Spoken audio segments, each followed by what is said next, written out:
유동규 씨 목소리를 하나 들려드릴게요. 먼저 하나 들으시고 관련된 이야기를 나눠보도록 하겠습니다. 유동규 전 본부장이 이거 언제입니까?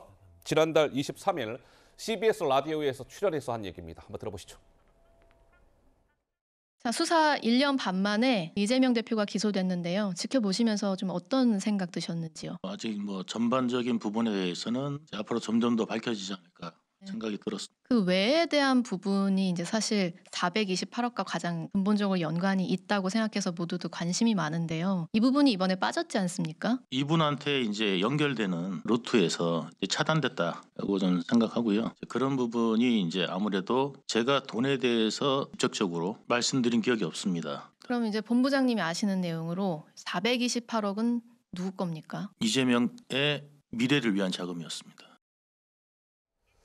그런데요, 최근에 그 검찰이요, 그 재판에서 유동규 씨의 발언을 검사들이 많이 인용을 하는데 그 유동규 씨의 발언 중에 유튜브에서 유동규 씨가 말한 발언들이 많이 재판에서 인용이 되고 있답니다.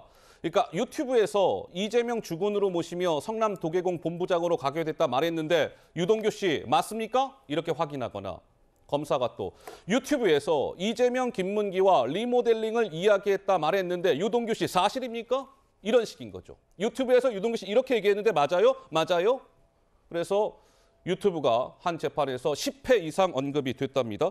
김종혁 위원장님 어떻습니까? 저 부분은 검사들 입장에서는 가장 최근에 유동규 씨의 발언이기 때문에 그 유동규 씨 발언의 신빙성을 확인하기 위한 것일까요? 어떻습니까? 그렇겠죠. 예. 근데 원래는 이제 이게 과학기술이 발전하면서 점점 증거가 달라지잖아요. 과거에는 메모라든가 편지라든가 서명이라든가 자필 서명이라든가 뭐 이런 것들이 주로 되다가 나중에 이제 녹음, 녹취 뭐 이런 자료 이러다가 이제는 유튜브에서 과거에 본인이 했던 발언들 뭐 이런 것들이 다 증거 자료로서 제출이 되고 있으니까 검찰로서는 글쎄요. 저는 뭐 유동규 씨가 법정이 아닌 밖에서 유튜브를 통해서 얘기하는 것들이 개인적으로는 별로 이렇게 적절하지 않다고 생각합니다. 개인적으로는 적절치 않다. 제일 좋은 건 법정에서 얘기를 하는 것이 왜냐하면 그거 진위 여부가 확인되지 않았는데 그걸 둘러싸고 너무나 많은 공방과 논란이 오고 가니까 적절치는 않아 보이지만 그러나 그걸 뭐 개인이 하는 것들을 막을 수도 없는 상황이니까 그건 법원이 판단하는 건데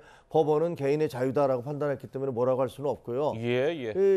검찰로서는 어쨌든 본인들한테 얘기하지 않았던 얘기를 유튜브에서 지금 새롭게 얘기를 하고 있으니까 그것이 공소유지라든가 그 피의자의 피의 사실을 확인하는데 도움이 된다고 생각하니까 그걸 가지고서 법정에서 발언을 하고 있는 거겠죠. 그런데 이게요, 시청자 여러분들 기억을 좀 상기시켜드리자면 정진상 전 실장이 재판을 받으면서 판사한테 요청을 한 부분이 있었어요.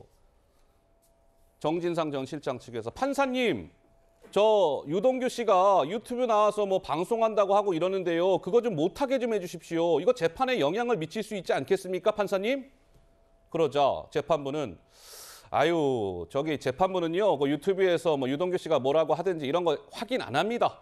유동규 씨한테 주의는 주겠지만 유동규 씨가 그 방송 밖에 나와서 하는 걸 어떻게 막겠습니까? 표현의 자유를 막을 수는 없겠습니다.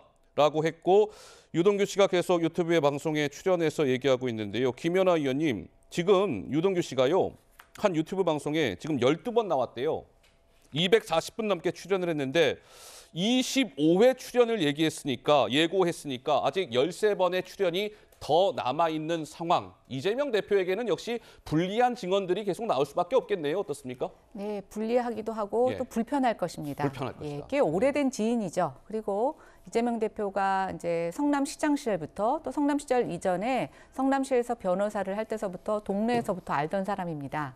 얼마나 많은 에피소드를 알고 있을 거며 또 이재명 대표는 정치인으로서 성장하면서 뭐 여러 가지 변화의 모습을 가졌겠지만 자기가 변화하지 못했었을 때의 많은 일상을 공유하고 있는 사람이기도 합니다. 그리고 또 한때는 대장동의 의형제로서 큰 뜻을 도모했었죠. 그랬던 사람이 마음을 돌려서 뭔가 폭로를 나선다라고 하면은 당연히 불편할 수밖에 없을 거라고 생각이 됩니다. 특히 김문기 씨를 아느냐 모르느냐라고 하는 것은 결국 유동규 씨가 돌아서게 됐던 결정적인 한판이었다고 생각이 되는데요.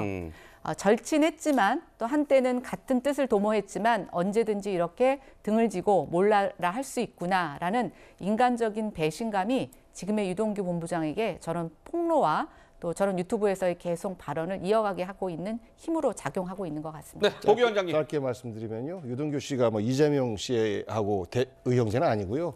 유동규 씨의 현재 말에 대해서 얼마만큼 신뢰를 갖고 들을까요? 저는 굉장히 본인 스스로 신뢰감을 떨어뜨리고 있다라고 생각해요. 그런데 왜 재판을 앞둔 피고가 이렇게 여론전에 나설까? 적극적으로. 저는 이것은 검찰과의 일정 정도 양해와 혹은 무엇인가 없이는 불가능한 비상식적인 피고인의 모습입니다. 그래서 예. 결국은 이재명 재판에 있어서 자신감 없는 이런 부분이 여론전에서라도 이기려고 하는 이런 모습으로 비춰집니다.